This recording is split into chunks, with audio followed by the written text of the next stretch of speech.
Visayas, blessed midweek prayer po sa inyong lahat. At binabati rin po natin ang ating mga kapatiran na nasa ibang bansa. Yan. Salamat po sa patuloy po ninyong katapatan na makasama natin ang bawat isa sa inyo na kahit kayo po ay malayo, nandoon ang inyong pagbibigay ng panahon upang makapagpanalangin at makapagpuri po tayo sa biyaya at katapatan ng ating Panginoong Diyos. Kaya sa mga kapatid din po natin na patuloy pong nakakasama rin natin dito sa online, bagamat replay, andyan po kayo at patuloy na nakikinig at nakikibahagi sa pag-aaral at pagbubulay-bulay sa ating Panginoon. Tinataas natin ang Diyos na makapangyarihan sapagkat ang araw na ito, ang gabi na ito ay ibinigay niya sa atin upang makapagbulay-bulay tayo sa kanyang pangalan.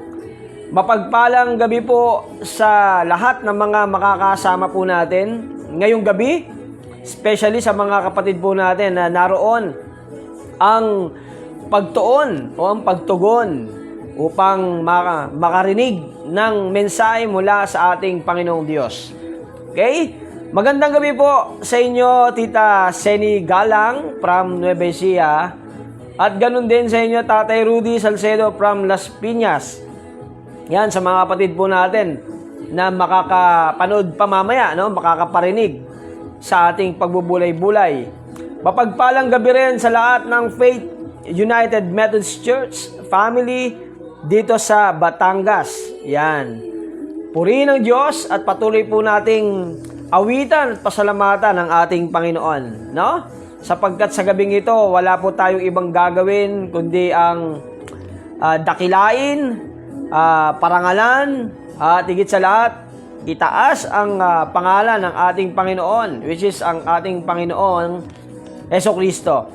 Okay? Sige po. At tayo po ay magpupuri ngayong gabi at talagang nandoon ang isa sa mga dapat na lagi nating mararanasan, yung damdamin na lagi nagpupuri at nagpapasalamat sa Panginoon. Sige po, umawit po tayo.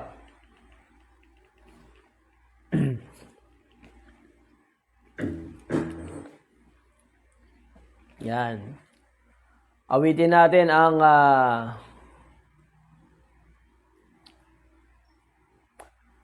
medyo mahina lang po ang signal. Okay.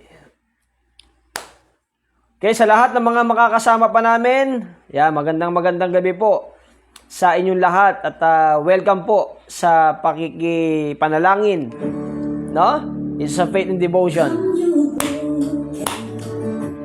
Heavy laden, come you helpless, come you in despair, come be blessed, come be saved, come believe, come receive goodness of God's grace.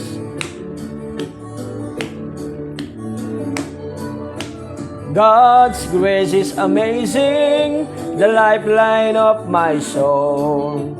God's grace is faithful, Jesus conquered all.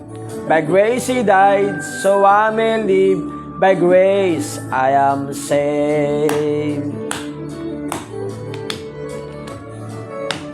Come you weary, hope and be free. Come you helplessly in misery. Come be blessed, come be saved, come believe, come receive the goodness of God's grace. God's grace is amazing, the lifeline of my soul. God's grace is faithful, Jesus conquered all.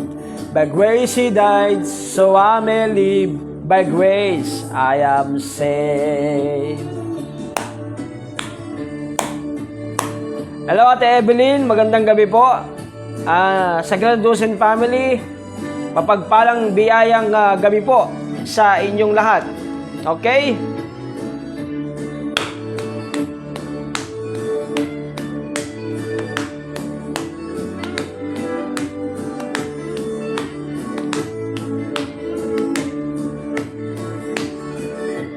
God's grace is amazing, the lifeline of my soul. God's grace is faithful, Jesus conquered all. By grace He died, so I may live. By grace I am saved. God's grace is amazing, the lifeline of my soul. God's grace is faithful, Jesus conquered all. By grace He died, so I may live. By grace I am saved.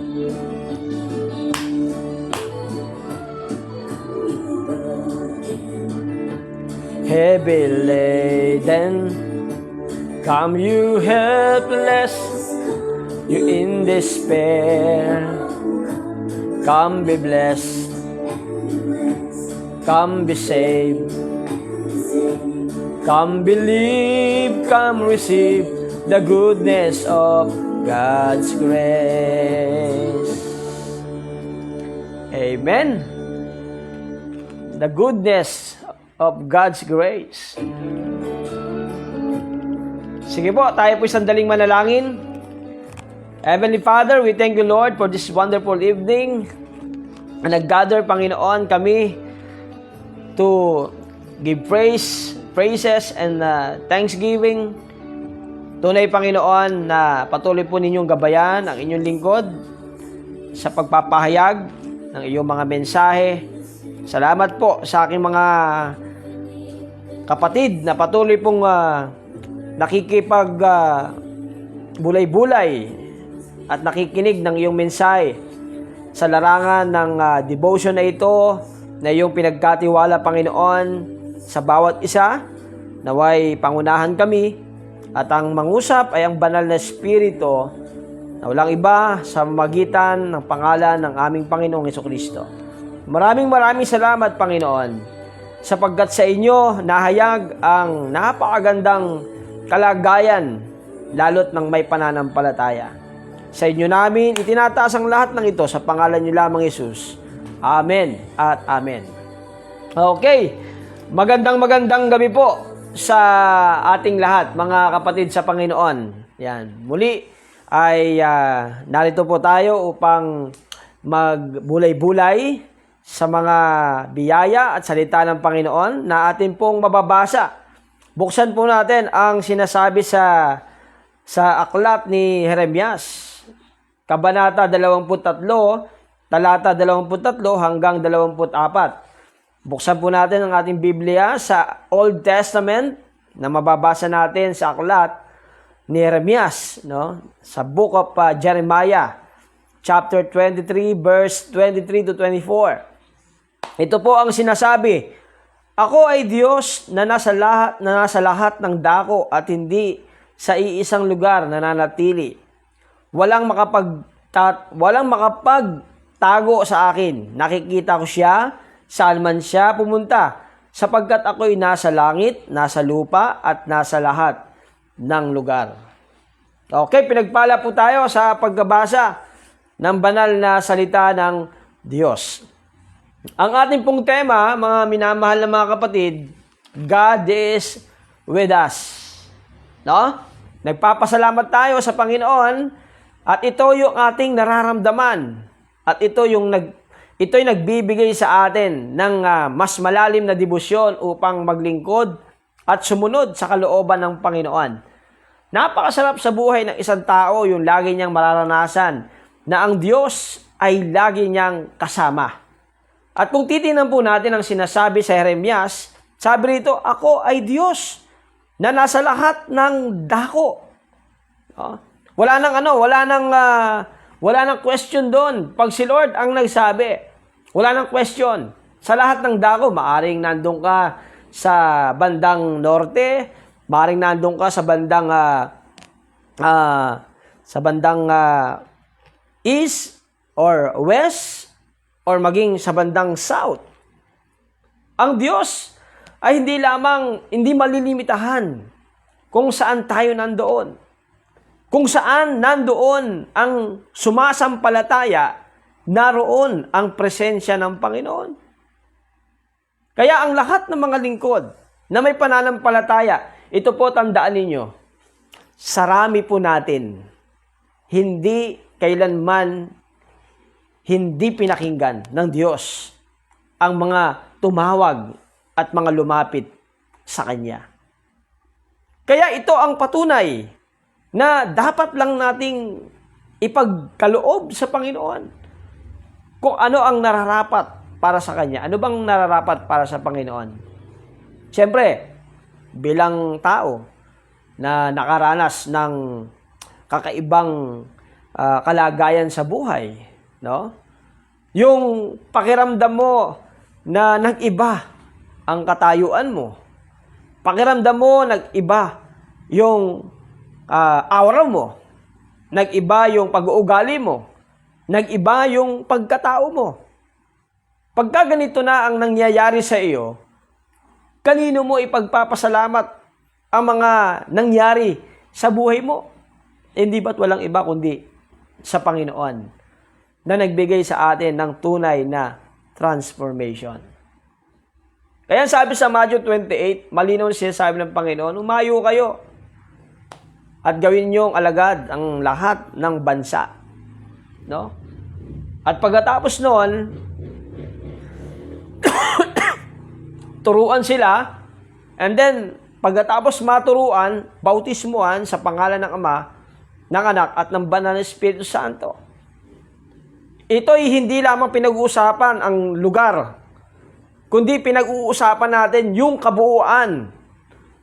Hindi lamang sa Batangas, hindi lamang sa Las Piñas, hindi lamang sa Nueva Ecija, hindi lamang sa Tugigaraw, hindi lamang sa Cagayan, sa Zambales, sa Pampanga, sa Nueva Vizcaya, hindi lamang sa bandang Aurora, no? Hindi lamang sa bandang Baguio, Ilocos, La Union, at saan man dito sa South, sa Laguna, no? Bicol, at saan pang lugar, Luzon, Visayas, and Mindanao, and sa buong mundo. Kaya saan mang dako, nandoon ang mananampalataya, ang pagkilos ng Panginoon, nandoon din. Kaya magtataka tayo, kahit na tayo po ay marami, walang imposible sa kakayanan ng Diyos. Kung lahat tayo natutugunan, ibig sabihin, ganun ka-powerful ang Diyos. Natutugunan ka, natutugunan ako, natutugunan sila, natutugunan ang lahat ng may pananalig. Siyempre, sino bang makaka-experience ng pagtugon? Yung mga sumasampalataya. Sapagkat ito ang ibinibigay na direction ng Panginoon. Kaya nga sabi niya rito, no, ako ay Diyos na nasa lahat ng dako. Kasi itong kalagayan na ito ng pagiging Diyos ng ating Panginoon, minsan inaagaw ito ni Taning eh. Kung saan ang mananampalataya ay lumalapit, sumasampalataya sa Kanya, sa Panginoon, doon din nakikigulo ang kaaway. No? Kung ano ang makasisira sa iyo, yun ang Kanyang gagawin. Yun ang Kanyang tutumbasan. Kaya pansinin niyo, laging may opposite. May maganda, may pangit. May mabuti, may hindi mabuti. No? May kaliwa, may kanan. Ano pa? May mataas, may mababa. May payat, may katamtaman. Alam nyo na yun, no? Lahat ng bagay may roong katumbas. At lahat ng nasa mundong ito ay may katumbas. Mas mainam na makita natin na nandoon tayo sa magandang posisyon o kalagayan. Huwag nating pangarapin na nandoon tayo sa opposite. No? Dapat nandoon tayo sa posisyon. No? Sapagkat yun ang inilalagay sa atin ng Lord. Pinuposisyon tayo. Being servant of God, being children of God, being people of God, being disciples of Christ, being steward of God. Nilalagay niya tayo sa posisyon. Sapagkat alam ng Panginoon, anuman ang ating posisyon, ang gagawin natin ay yung pagbibigay karangalan sa nagposisyon sa atin. Siyempre, anong gagawin ng kaaway pag nakaposisyon na tayong lahat? Guguluhin niya. No? Aalisin niya yung ibinibigay na buhay na organize. Kaya nga kung papipiliin kayo, anong gusto ninyo? Yung mai-organize kayo o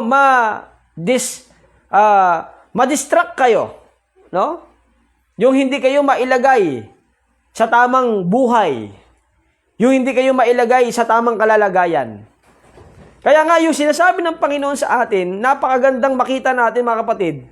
Saan man tayo dako na doon, huwag niyong iisipin at huwag nating iisipin, mga minamahal, na kahit nandoon tayo sa kalagayan na parang hindi tayo magtatagumpay, hindi yung totoo.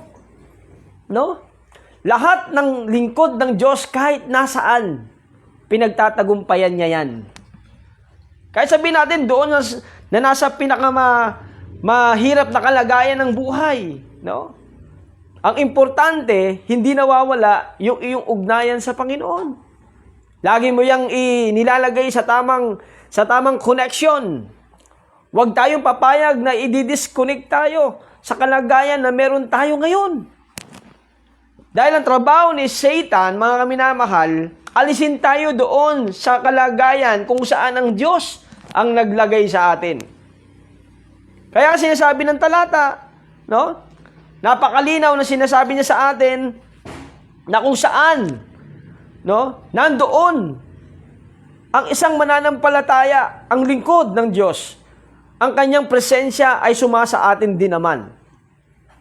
Kaya nga, ang linaw ng talata, ako ay Diyos, nasa lahat ng dako at hindi sa iisang lugar nananatili. Kung ang Diyos sa sinasampalatayanan natin nananatili na sa Batangas, papaano yung mga nasa Antipolo? Papaano yung mga nasa Muntinlupa? Papaano yung mga nasa Bulacan? Papaano yung mga nasa Laguna? Papaano yung mga nasa Bicol? Ang tao may limit. Hanggang dun lang yung kanyang kakayanan, yung kanyang pagtanaw. Pero ang Diyos, binibigyan niya tayo ng mas malawak pang pagkilala at pagtanaw kung papaano natin ini-appreciate yung magagawa niya sa mga buhay na ito sapagkat alam ng Panginoon, may limit ang tao, pero ang kanyang magagawa, limitless. Kaya may mga bagay sa buhay na ito na parang hindi natin ma-meet agad, no? Dahil napaka-limit ng tao. Hanggang dun lang talaga siya. Pero dahil tayo kumapit, nanangan at nagtiwala, sabi nga rito, no? Walang makakapagtago sa akin. Nakikita ko kayo o nakikita ko siya saan man siya pumunta. Ang ibig sabihin lamang ito, mga kapatid, saan man tayo nandoon, kung nakikita tayo ng Panginoon at sinasabi niya nakikita niya tayo, no? Kung malungkot ka, nakikita ka ng Panginoon. Kung nahihirapan ka, nakikita ka ng Panginoon. Kung nag-i-enjoy ka, nakikita ka ng Panginoon. Ano mang kalagayan ang meron tayo, tandaan ninyo, nakikita tayo ng Panginoon. Walang makakapagtago. Sa lahat ng mga mananampalataya at mga lingkod ng Diyos, tandaan nyo, ang taong makakapagtago kayo. Makakapagtago tayo sa paningin o sa mata ng tao. Pero sa mata ng Diyos, never. Mabuti na lang, hindi, sabi natin, no? Mabuti na lang, hindi ako yon, no? Pero mga kapatid, hindi tayo nakakasigurado. Maaring ayos tayo ngayon. Maaring maganda yung kalagayan natin ngayon. Pero katulad sinasabi ko sa inyo, At sinasabi ng talata, no? Huwag nating hayaan at huwag nating papayagan na ang buhay na ipinagkaloob sa atin ng Panginoon na may malalim na ugnayan ay huwag nating papayagan na sirain ng kaaway. Kung dalhin man tayo sa kalagayan o sa lugar na inaakala mong hindi ka magtatagumpay, mga kapatid, hindi yon ang nais ng Lord. Ang nais ng Panginoon, magtagumpay ka. No? Mapanindigan mo yung pangakong ibinigay niya sa iyo. At yung mga salitang pinangahawakan natin araw-araw.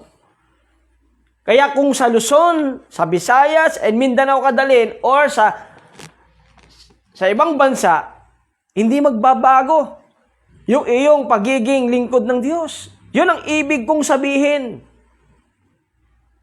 Sapagkat ang tao, maaring magbago.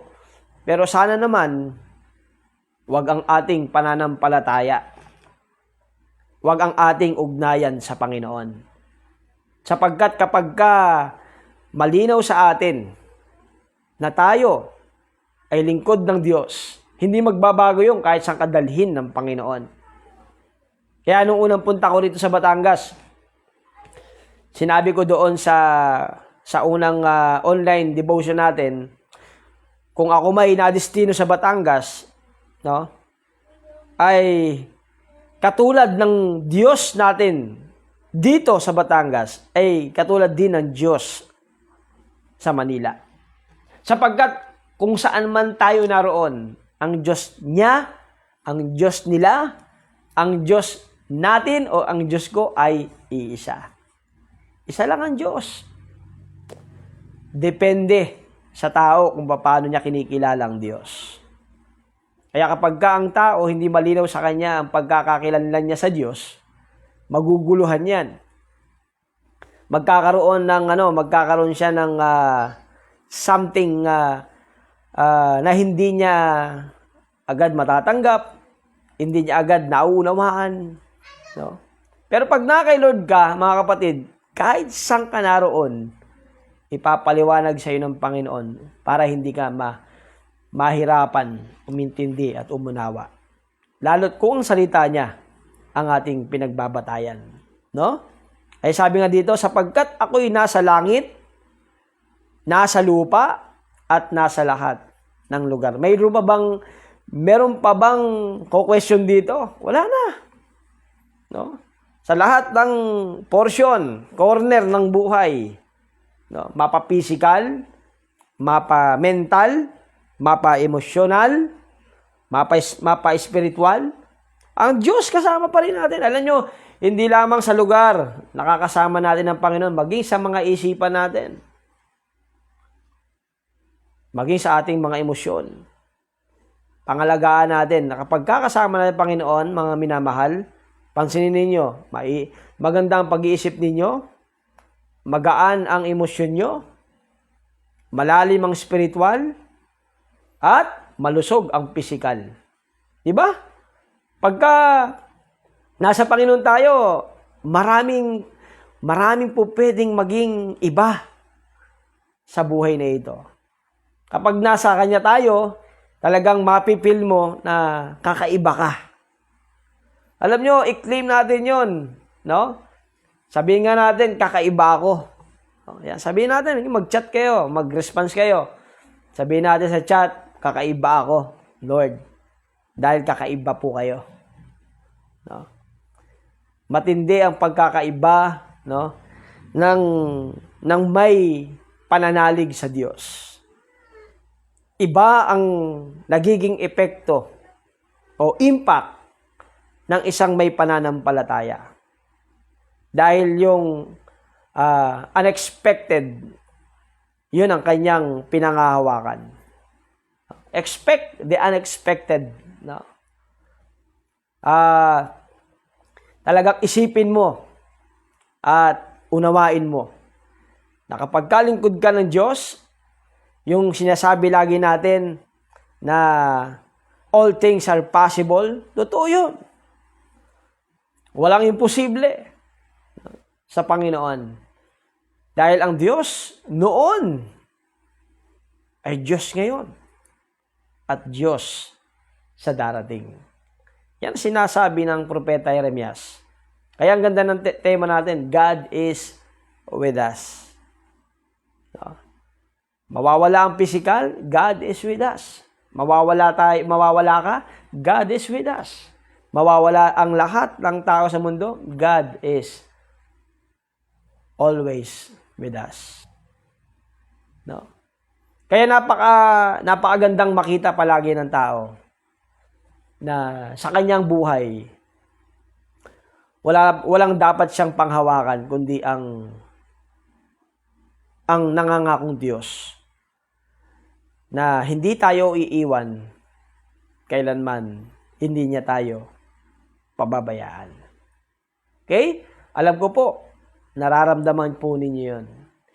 Kung gaano po yun pinaparanas sa akin, pinaparanas sa family ko, pinaparanas din naman sa inyo.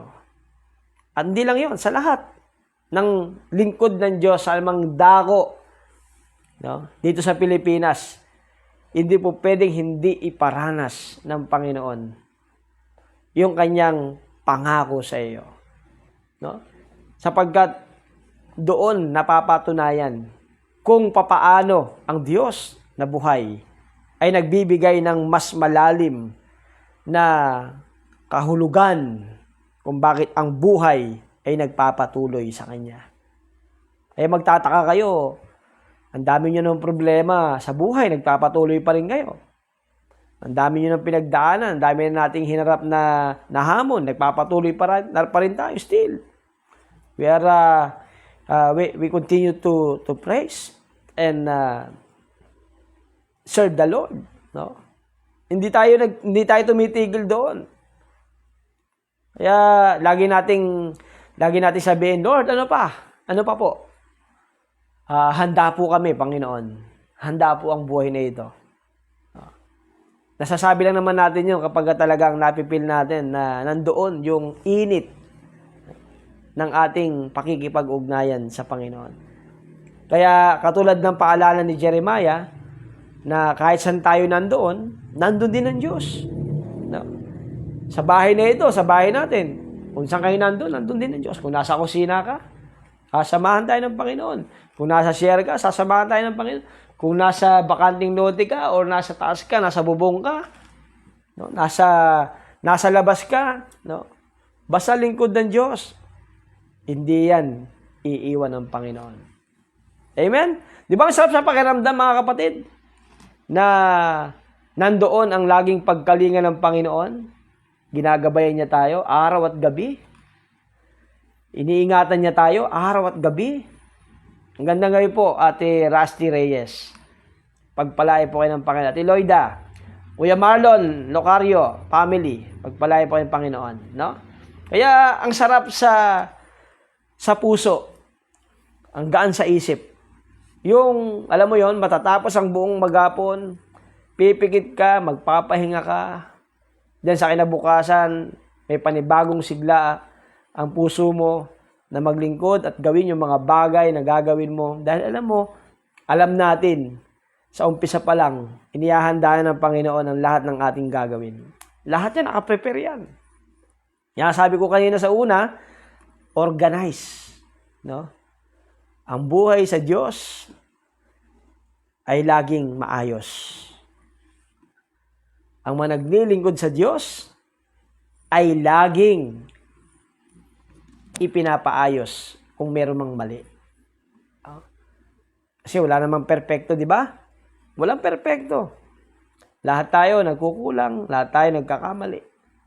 Lahat tayo naalalagay sa alanganin, pero hindi magiging talunan sa lakbayin ng buhay. Dahil may Diyos tayong nangangalaga, may Diyos tayong nagpapaalala, at may Diyos tayong mag-iingat ng ating buhay. Amen? Kaya purihin ang Panginoon. No? Kaya ulitin ko, sinasabi ng talata, ako ay Diyos na nasa lahat ng dako at hindi sa iisang lugar na nananatili. Walang makakapagtago sa akin. Yan. Sabi ng Panginoon, walang makakapagtago sa akin. Nakikita ko siya. No? Saan man siya pumunta. Yan. Kung kayo mahilig mamasyal, kung kayo ay mahilig maggala-gala, kung kayo ay mananampalataya, itong inyong trabaho, kasama pa rin natin ng Panginoon. Sapagkat ako ay nasa langit, kung kayo ay nasa himpapawid, nakasakay sa eroplano, kasama natin ang Panginoon. Kung tayo ay nasa lakbayin, hindi sa lupa, no? Marami tayong pinupuntahan, ginagawa, kasama natin ang Panginoon. At kung saan man tayo nandoon mapadpad, kasama natin ang Diyos. Amen, mga kapatid? Kaya, ano pa bang gagawin ng tao? Di ba? Ang sarap sa pakiramdam na nasa trabaho ka, iniingatan ka ng Panginoon, nasa office work ka, iniingatan at ginagabayan ka ng Panginoon. No? Nasa interview ka, binibigyan ka ng wisdom ni Lord. Nasa palengke ka, namamalengke ka, binibigyan ka ng mindset ng Panginoon, ng peace of mind, para yung bibilin mong manok, alam mo kung ano iluluto mo. Kung adobo, bibigyan ka ng Ricardo, di ba? Si Lord ang nag-aayos ang lahat sa buhay ng tao. Sa dami ng tao sa mundo, iniaayos ng Panginoon. Kaya walang ibang mag-aayos sa buhay na ito. Kaya lahat tayo nakikita ng Panginoon. Pag hindi ka paayos, magpaayos tayo. Dahil kung tayo ay inayos na ng Panginoon, gagamitin tayong instrumento ng Panginoon para mag-ayos din naman ng iba. No? Kaya ang Diyos na ating pinaglilingkuran ay nandoon saan mang dako ng mundong ginagalawan natin. Alam niyo kung bakit? Dahil yan sa buhay na binago. At dahil sa buhay na nagpabago. At yung buhay ng mga binago, at yung buhay na nagpabago, yan ang gagawing instrumento ng Panginoon. Kaya sinasabi ng talata, siya ang Diyos na sumasa atin, at saan man tayo naroon, sumasa atin ang Panginoon, at lahat tayo instrumento ng Diyos para magawa natin at magampanan natin ang pinakamainam na ginawa ng Diyos sa mga buhay na ito. At yan ay magiging lantaran. Dahil ang buhay na may pagbabago dahil sa pananampalatayang iniukit sa kanyang puso. At yung puso na patuloy nagmamahal sa Panginoon ay hindi po pwedeng hindi gagawa. Okay? Kaya magandang gabi po sa inyong lahat, mga kapatid sa Panginoon. Naway maranasan po ninyo palagi, araw at gabi, ingatan tayo ng Diyos na makapangyarihan sa kinabukasan, gigising tayo, at maranasan natin palagi ang paggabay ng ating Panginoon. No? Kaya po ako, nagpapasalamat din kay Lord. No? May mga insidente rin tayo kung minsan, may mga panahon na talagang hindi naman maiwasan, nag-iisip ka, nagtatanong ka, pero hindi matatapos na hindi mo sasabihin sa Panginoon, Lord, salamat po. Dahil ang ganda ng plano mo. Di ba? Kaya, mga kapatid, napakaraming sorpresa. Napakaraming gagawin ang Diyos sa mga buhay nito. Basta, siguraduhin lang natin na sa Kanya tayo nagpapasakop. Sa Kanya tayo naglilingkod. At Siya ang ating pinaglilingkuran. Okay, mga kapatid? Magandang gabi po sa inyong lahat. God is with you. God is with us. To God be the glory. Amen and amen. Okay, sige po. At tayo po ngayon ay mananalangin, mga kapatid. Alam ko po, marami din kayong nais ipanalangin, no? Gusto niyo pong maidulog sa Panginoon ang inyong mga dasal, no? Kaya sa panahon ito, hayaan nating pangunahan po tayo ng Panginoon at ma-appeal natin sa mga puso na ito, sa buhay na ito, na Siya yung ating kasama, no? Ngayong gabi. Sige po, tayo manalangin. Aming Diyos, maraming salamat po sapagkat napakabuti po ninyo sa buhay ng bawat isa Salamat po sa iyong paalala na kahit saan, Panginoon, kami nandoon, hindi, Panginoon, kami ninyo iniiwan at lagi ninyong pinapaalala sa amin na ikaw ang aming kasama araw at gabi. Salamat po, Panginoon, sa napakagandang paalala na patuloy po ninyong ipinagkaloob na ito ang gagamitin namin instrumento upang makalakad kami, Panginoon, sa buhay na iyong pinagkatiwala. Tunay, Panginoon, ang iyong pagka-Diyos ay hindi nagbabago noon, ngayon at magpakailanman. At ang iyong kapangyarihan ay laging nararanasan. At pinapayag ninyo, Panginoon, sa magitan ng iyong banal na Espiritu. At ito ngayon ang siyang aming nararanasan, Panginoon. Tunay na kino-comfort ninyo ang mga anak ninyong patuloy na nalulumbay, nalulungkot, mangangamba, nag-aalala, natatakot. At nandoon, Panginoon, ang mga damdamin na talagang minsan ay nagiging mahina. But because of your guidance, Lord, your comfort, Lord, through the power of the Holy Spirit, ay nare-revive, nare-restore, Panginoon, ang iyong mga anak na ito. I pray, patuloy mo sila, Panginoon, yakapin, samahan, gabayan, upang maranasan ng iyong mga anak na ito na ikaw ang Diyos, ang siyang Diyos na kumikilos noon at magpahanggang ngayon, Panginoon. Salamat sa mga kapatid namin na patuloy pong tumututok dito sa Faith and Devotion, sa midweek prayer. Salamat po sa patuloy po nilang pakikiisa, pakikipanalangin at pagbubulay-bulay. Nandun, Panginoon, ang kanilang puso na makinig, matuto at magamit ang mga natututunan nila, Panginoon, sa araw-araw ng paglilingkuran upang maging reference, Panginoon, ng iyong mga salita. Ano man ang sasabihin, ito'y ikalooban. Ano man ang gagawin, ito'y kalooban ninyo. Ano man ang ipagagawa, Panginoon, ito'y kapahayagan na ikaw ang Diyos ang sinusunod. Salamat, Panginoon, maging sa mga kapatid namin na patuloy po namin nakakasama na kahit nasa ibang bansa, ito po, Panginoon, ay patuloy po nilang ipinapahayag sa isip at puso, Panginoon, na sila'y malayo man, ngunit malapit in spirit, dahil ikaw ang Diyos ang nag-uugnay sa amin. Lord, ingatan ninyo mga OFW. Samahan niyo, Panginoon, yung mga nasa ibang bansa. Lalo na, Panginoon, ang nangyayari ngayon sa bansang Israel at Palestinian, sa Gaza. Lord, I pray, bigyan mo, Panginoon, sila ng napakagandang pakikipag-ugnayan at makita nila, Panginoon, ang kahalagahan ng buhay na iyong pinagkaloob. Ang daming nadadamay ng mga inosente, Panginoon, mga bata at iba pang mga kabaihan at sa mga walang kakayanan na ipagtanggol ang kanilang buhay. Lord, i-guide nyo, Panginoon, ang dalawang bansa na ito na patuloy po nilang makita na ang nakaraan ay nakaraan at ang makita ay ang kasalukuyan na ikaw ang Diyos na nagmamahal. At walang sino man, Panginoon, na maaaring makapanakit. Walang sino man, Panginoon, na maaaring makagawa ng hindi maganda sa kapwa-tao. Lalo na, Panginoon, itong dalawang bansa na ito ay tunay, Panginoon, na nandoon at naihayag ang kanilang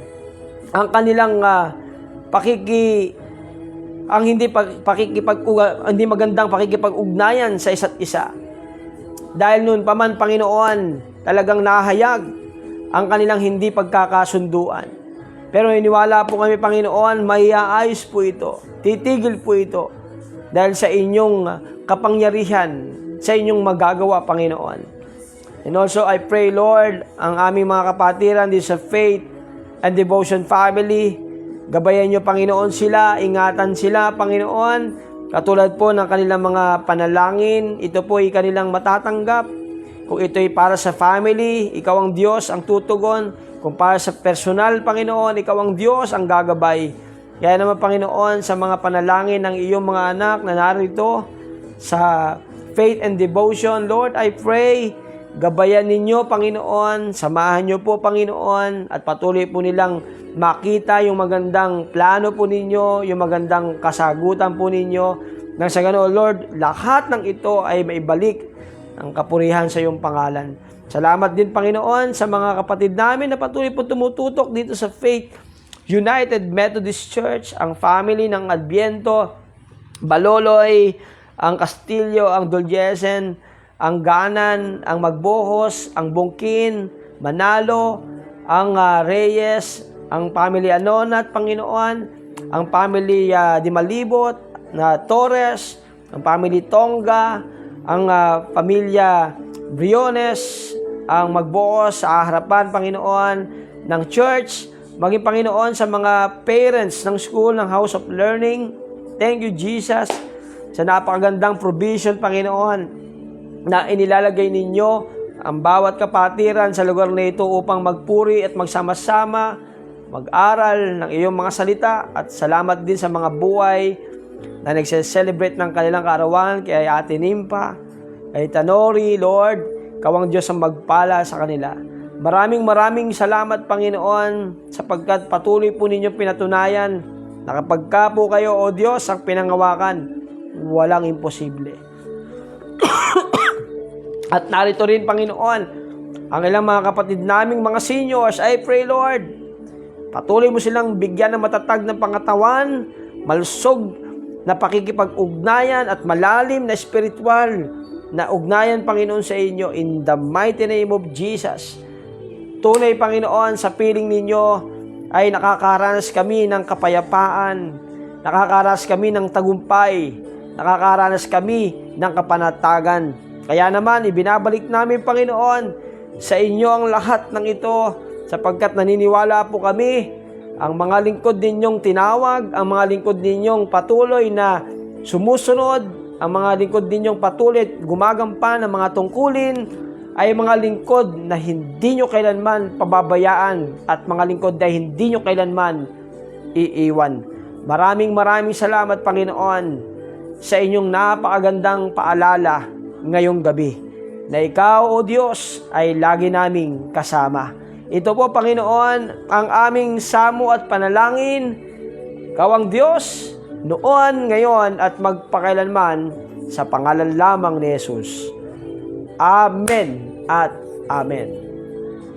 Okay, magandang gabi po sa inyong lahat, mga minamahal na mga kapatid.